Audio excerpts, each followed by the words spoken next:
नमस्कार, मैं चंदन उपाध्याय आप सभी लोग का बहुत बहुत स्वागत एवं अभिनंदन करता हूं आपके अपने YouTube चैनल साइकोलॉजी वाले गुरुजी में। तो आज का जो टॉपिक है वो हमारा है विकास की अवस्थाएं, यानी कि स्टेजेस ऑफ डेवलपमेंट।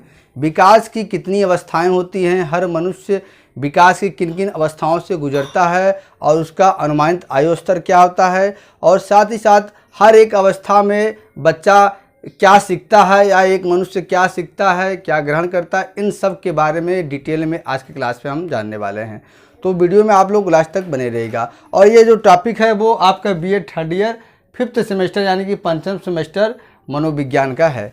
ठीक है, आपका जो पेपर है बीए 5th सेमेस्टर में उसका ये यूनिट फर्स्ट का टॉपिक है। और साथ ही साथ ये जो BA third year 5th semester के बच्चों के लिए तो मददगार साबित होगा। साथ ही साथ ये जो पेपर विकासात्मक मनोविज्ञान का है ये सभी प्रकार की शिक्षक भर्ती की परीक्षाओं के लिए भी बहुत ही महत्वपूर्ण साबित होगा।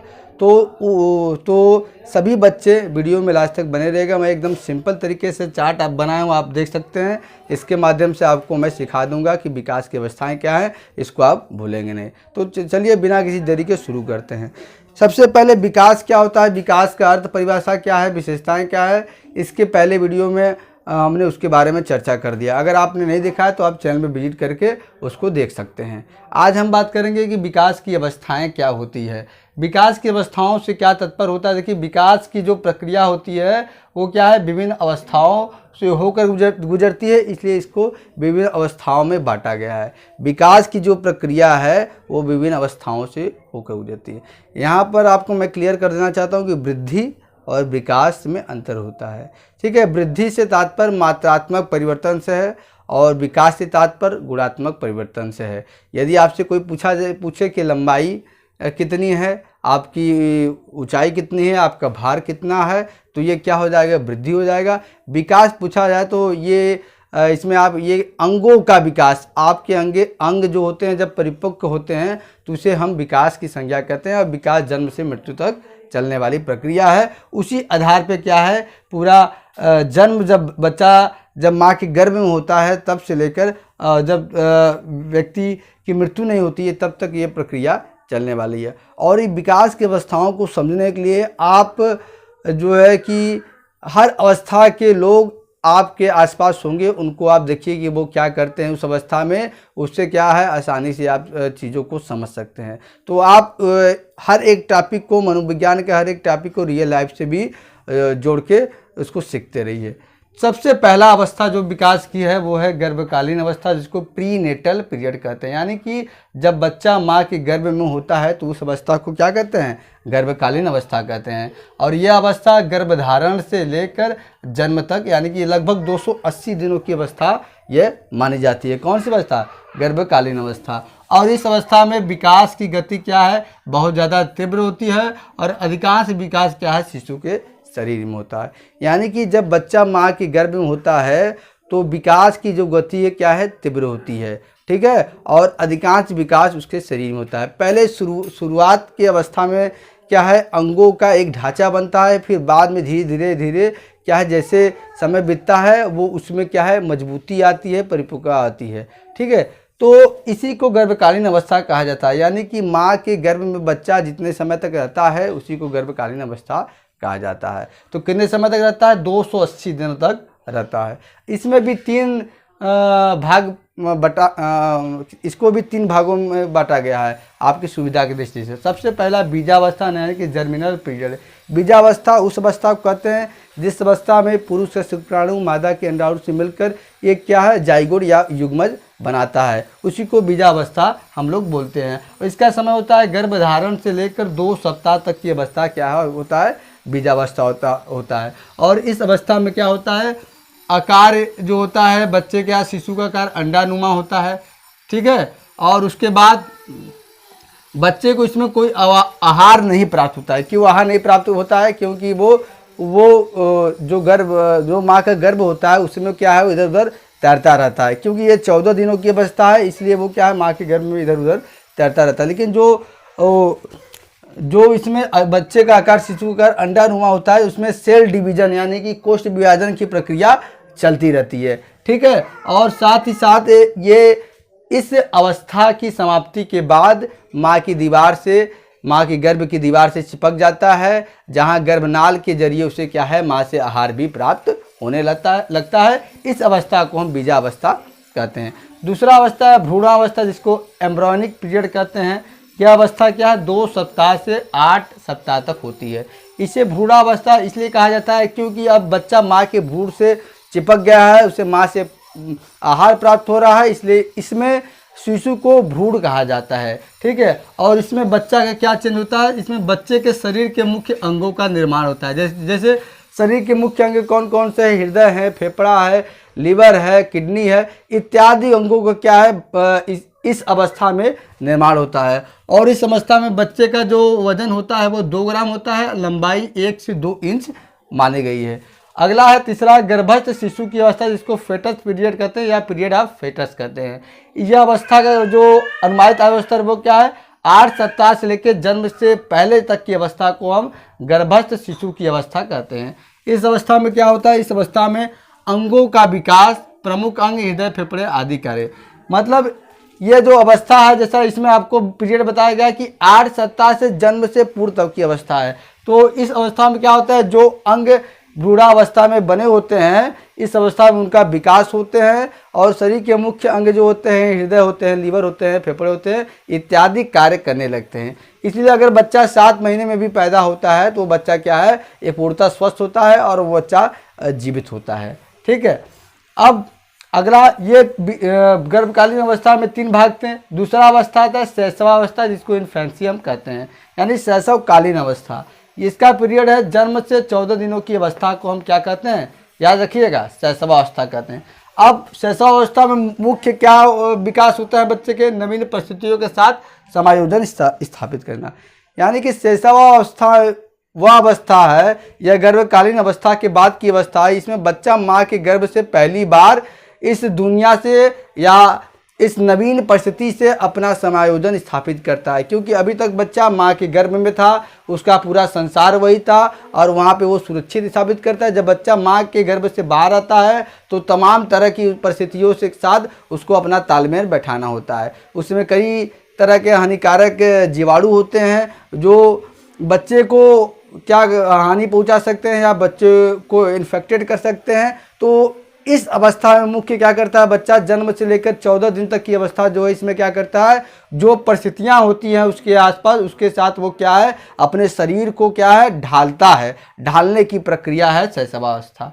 तीसरा है बचपनावस्था, जिसको बेबीहुड कहते हैं। ये 14 दिनों के बाद 2 वर्ष तक की अवस्था, याद रखिए, 14 दिनों से 2 वर्ष तक की अवस्था को हम बचपनावस्था कहते हैं। इस अवस्था में क्या होता है, बच्चा पूर्णतः असहाय होता है, मतलब कि 14 दिनों से 2 वर्ष तक की अवस्था, जब बच्चा एकदम छोटा होता है, अपने जो ज़रूरत के कार्य होते हैं उनको भी बच्चा नहीं कर सकता, तो वह पूर्णतः अपने आप को असहाय समझे, यानी कि पूर्ण रूप से वो असहाय होता है और अपने हर एक क्रियाओं के लिए वो माँ पे पूर्णतः निर्भर होता है। ठीक है, दूसरों पर निर्भर यानी माँ पे निर्भर होता है। और उसकी जो विकास की गति होती है क्या है, वो तीव्र होती है। और ये जो बचपनावस्था है वो पूरे जीवन की आधारशिला है। अगर इस अवस्था में एक माँ बच्चे को अच्छे से नर्चर करे, अच्छे से उसका परवरिश करे, अच्छे से पालन पोषण करे, अच्छे से विटामिन दे, खनिज दे, तो इससे बच्चा क्या आगे आने वाले जो अवस्था है उसमें बच्चा अच्छे से विकास करेगा, उसको तमाम रोगों से उसको क्या है, बचाया जा सकता है। अब इसके बाद की अवस्था जो आती है, देखिए बाल्यावस्था है। अगर बाल्यावस्था को 2 भागों में बांटा गया है, एक पूर्व बाल्यावस्था जिसको चाइल्डहुड कहते हैं, उत्तर बाल्यावस्था। ठीक, अगर बाल्यावस्था के पीरियड अगर समझा जाए तो बाल्यावस्था के पीरियड है, बाल्यावस्था का पीरियड आपका है 3 वर्ष से लेकर 14 वर्ष तक की अवस्था को बाल्यावस्था है। लेकिन इसमें 2 भाग बांटा गया है, पूर्व बाल्यावस्था और उत्तर बाल्यावस्था। तो पूर्व बाल्यावस्था कितना है, 3 वर्ष से 6 वर्ष तक पूर्व बाल्यावस्था है और उत्तर बाल्यावस्था कितना है, 6 वर्ष से 14 वर्ष। अब पूर्व बाल्यावस्था में बच्चा क्या क्या विकास करता है, तो देखिएगा पूर्व बाल्यावस्था में बच्चा करता है 3 वर्ष से 6 वर्ष तक की अवस्था में बातचीत करना सीखा, यानी अब 3 वर्ष से बच्चा धीरे धीरे बड़ा हो रहा है, वो बोलना सीखता है। और उसके बाद क्या करता है बच्चा, शारीरिक गतिविधियों को नियंत्रित, जो उसकी शारीरिक गतिविधियां हैं, जब बच्चा पैदा होता है तो शारीरिक गतिविधि उसके नियंत्रित नहीं होती, उसके कंट्रोल में नहीं होती, क्योंकि उसके मस्तिष्क का विकास उतना नहीं हुआ रहता है। अब धीरे धीरे उसके मस्तिष्क का भी विकास हो रहा है, तो अब उसके पूरे शरीर की गतिविधि को मस्तिष्क क्या है, मास्टर करेगा, कंट्रोल करेगा। तो बच्चा अपने शरीर की गतिविधियों को नियंत्रण करना सीखता है। जैसे कि आप उसको कुछ देंगे तो वो हाथ फैलाएगा, उसके बाद वो मतलब जिस शरीर के अंगों का जरूरत होगा उस शरीर के अंग को वो देगा। तो इस अवस्था में बच्चा क्या है, मेनली बातचीत करना सीखता है। तो इसलिए इस अवस्था में पेरेंट्स को ध्यान देना चाहिए, बच्चों से बातचीत करें, ज़्यादा से ज़्यादा समय दें बच्चों में, जिससे बच्चे के जो बात करने की क्षमता है वो बढ़ जाए।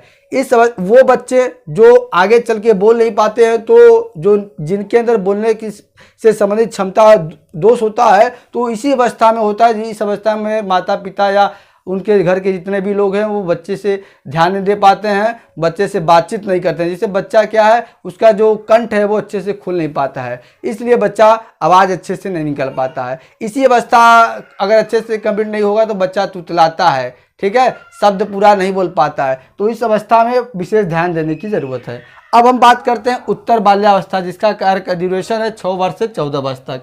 इस अवस्था में क्या होता है, ध्यान देखिएगा। इस अवस्था को क्या कहा गया, प्राथमिक विद्यालय की आयु। क्यों कहा गया, क्योंकि अधिकतर बच्चे 6 वर्ष से या 5 वर्ष से विद्यालय या स्कूल जाना शुरू करते हैं, इसलिए इसको प्राथमिक विद्यालय की आयु कहते हैं। इसको टोली की भी आयु कहते हैं। 6 से 14 वर्ष के बच्चों में आपने देखा होगा, आप देखिएगा अपने आस पास ऐसे बच्चे जो 6 से 14 वर्ष के होंगे उनको ऑब्जर्व करिएगा। ये बच्चे क्या है, समूह में रहना पसंद करते हैं, टोली बना के रहना पसंद करते हैं, इसलिए टोली की भी आयु कहा गया। और इसमें इस आयु के बच्चे जो क्या है, खेलकूद में अधिक भाग लेते हैं, खेलना कूदना अधिक पसंद करते हैं, ठीक। तो ये उत्तर बाल्यावस्था हुआ। अब 6वां है वय संधि या पूर्व किशोरावस्था। इसको यौनारंभ भी कहा जाता है, जिसको कहा जाता है पबर्टी, जिसका ड्यूरेशन है 11 वर्ष से लेकर 17 वर्ष तक। अब देखिएगा इसमें क्या है, इसमें एक जो बच्चा अभी शिशु था, धीरे धीरे बढ़ते बढ़ते क्या है, उसमें लैंगिक लक्षण होते हैं जो स्पष्ट हो जाते हैं, और उसके जो है शारीरिक मानसिक बौद्धिक परिवर्तन तीव्र गति से होने लगते हैं। जो पुरुष होते हैं उनमें तमाम तरह के हार्मोन्स निकलने लगते हैं, जैसे हार्मोन स्राव होते हैं, जिसकी वजह से वो क्या है, उनके मूछ और दाढ़ी आने लगते हैं। और साथ ही महिलाओं में भी तमाम तरह के हार्मोनल चेंजेस होते हैं, जिसमें उनमें भी परिवर्तन होने लगते हैं। तो ये जो वय संधि या पूर्व किशोरावस्था है, इसमें क्या है, एक जो बच्चा होता है वो अब धीरे धीरे बड़ा होते होते उसमें लैंगिक लक्षण स्पष्ट होते हैं और उसमें विकास की गति तीव्र रूप से होती है। अब किशोरावस्था में आते हैं, जिसको एडोलेसेंस कहा जाता है। किशोरावस्था में प्रसिद्ध मनोवैज्ञानिक स्टेन ने हाल में कहा कि किशोरावस्था बड़े संघर्ष, तनाव और तूफान की अवस्था है। ध्यान रखिएगा, किशोरावस्था का कितना ड्यूरेशन, 17 वर्ष से लेकर 21 वर्ष, यानी कि 17 वर्ष से लेकर 21 वर्ष तक की अवस्था को हम क्या कहते हैं, किशोरावस्था। और किशोरावस्था में क्या होता है, अब बच्चा धीरे धीरे क्या है, परिपक्व होता है। शारीरिक रूप से तो परिपक्व हो ही गया होता है, अब मानसिक रूप से भी परिपक्व होता है, उसके अंदर समझदारी आती है, उसके अंदर क्या सही है क्या गलत है इस बात को वो क्या धीरे धीरे समझने लगता है। लेकिन साथ ही साथ बच्चे का जो इमोशन होता है वो काफ़ी अस्थिर होता है। इस अवस्था में बच्चे के अंदर ईगो भी ज़्यादा आता है, बच्चे बात बात पे जो है गुस्सा हो जाते हैं, बात बात पे वो जो है चिड़चिड़ापन उनके अंदर आ जाता है। इसलिए और इस अवस्था में जो बच्चे हैं या जो बच्चे अब बड़े हो गए किशोरावस्था में आ गए, वो संतान उत्पन्न करने के योग हो गए होते हुए हैं, ठीक है। इस अवस्था में जो है बच्चे हैं वो विपरीत लिंगों के प्रति आकर्षण बढ़ जाता है, किशोर का किशोरियों के प्रति और किशोरियों का किशोरों के प्रति आकर्षण बढ़ जाता है, ठीक है। आगे बढ़ते हैं, हमारा है प्रौढ़ावस्था, जिसको एडल्टहुड कहते हैं। ये प्रौढ़ावस्था क्या है, 21 वर्ष से 40 वर्ष। अब आप अपने दिमाग में इमेजिन करिए कि ऐसे 21 वर्ष से 40 वर्ष के जो भी मनुष्य हैं या जो भी मानव है, वो क्या क्या उनके अंदर विकास होता है, वो क्या क्या एक्टिविटी करते हैं, इससे आप जो है सारी समझ जाएंगे। देखिए ये क्या है, 21 वर्ष से 40 वर्ष तक आते आते जो बच्चा अब बड़ा हो गया होता है, वो अपने कर्तव्यों को पालन करता है। जो उसके कर्तव्य है, पढ़ना लिखना, शादी विवाह, वो नई एक भूमिका में जाता है और उसके जो भी उत्तरदायित्व हैं उसको वो पूरा करता है, पूरा करने की कोशिश करता है। साथ ही साथ वो जो है कई प्रकार की उपलब्धियों को भी हासिल करने की अवस्था, इस अवस्था प्रौढ़ावस्था को माना जाता है, ठीक है। अगला अवस्था है मध्यावस्था, मिडिल एज, ठीक। मिडिल एज को क्या कहा गया है, ये 40 वर्ष से 60 वर्ष तक की अवस्था को मिडिल एज कहा गया है। इसमें क्या होता है, इसमें व्यक्ति में ह्रास संबंधी लक्षण होते हैं, यानी कि जैसे जैसे एक बार जैसे सूर्य अस्त होता है, ठीक है, सूर्य जब उदय होता है तो उसमें बहुत लालिमा होती है, ठीक है, या उदय होता है धीरे धीरे क्या है उसके अंदर प्रकाश बढ़ता है। तो ऐसे ही गर्भकालीन अवस्था, बीजावस्था, भ्रूणावस्था, गर्भस्थ शिशु की अवस्था, शैशवावस्था, बचपनावस्था, मतलब जैसे जैसे सूर्य उदय होता है फिर धीरे धीरे वैसे अस्त होता है। तो अस्त होने की पहली की अवस्था क्या है? मध्यावस्था है। ये 40 वर्ष से 60 वर्ष तक की अवस्था है। इसमें व्यक्ति में धीरे धीरे तमाम तरह के शारीरिक और मानसिक ह्रास होने लगते हैं, उसको कम दिखता है, याददाश्त में कमी होते हैं, रोगों से जकड़ जाता है, कभी कभी चिंता में बहुत ज़्यादा वो परेशान हो जाता है और उसको जीवन के अनेक क्षेत्रों में कठिनाई उत्पन्न होती है और अनेक क्षेत्रों में समायोजन करने में दिक्कत होती है। तो इसको क्या कहते हैं? जीवन का मध्यावस्था, यानी कि इसके बाद सूर्य अस्त होने वाला है। 10वां है वृद्धावस्था, ओल्ड एज जिसको कहते हैं। ये जीवन का आखिरी अवस्था है, ठीक है। इसकी अवस्था का जो ड्यूरेशन है वो 60 वर्ष से जब तक व्यक्ति की मृत्यु नहीं होती तब तक की अवस्था को हम वृद्धावस्था कहते हैं, ठीक। इसमें क्या होता है? व्यक्ति के अंदर शारीरिक और मानसिक क्षमताओं का तीव्र ह्रास। अब आपके घर में या आपके पास ऐसे जो व्यक्ति हैं जिनका उम्र 60 वर्ष से अधिक है, उनके व्यवहार को आप ऑब्जर्व करिए, आप जान जाएंगे कि ऐसे व्यक्ति में क्या क्या दिक्कत आती है। ये शारीरिक रूप से भी धीरे धीरे कमज़ोर होते हैं। जब शारीरिक रूप से कमज़ोर होंगे तो तमाम रोग भी इन पर आग पकड़ेंगे। साथ ही साथ ये मानसिक रूप से भी कमज़ोर होते हैं, याददाश्त की क्षमता चली जाती है, चीज़ों को भूलने लगते हैं, आँख की रोशनी चली जाती है, बाल झड़ने लगते हैं, दांत गिर जाते हैं, चेहरों पे झुर्रियाँ आ जाती हैं, इनको मृत्यु का डर भी सताने लगता है, ठीक है। तो इसलिए इसको क्या है? जीवन की आखिरी अवस्था किसको कहा गया है? वृद्धावस्था को कहा गया है। तो आज की क्लास में हमने आपको एकदम डिटेल में बताया कि विकास की अवस्थाएं क्या है और विकास की अवस्थाओं की अनुमानित आयु स्तर क्या है। साथ ही साथ उस अवस्था में एक बच्चा या व्यक्ति किस तरह से विकास करता है या क्या क्या विकास करता है। आशा करते हैं आपको वीडियो पसंद आया होगा।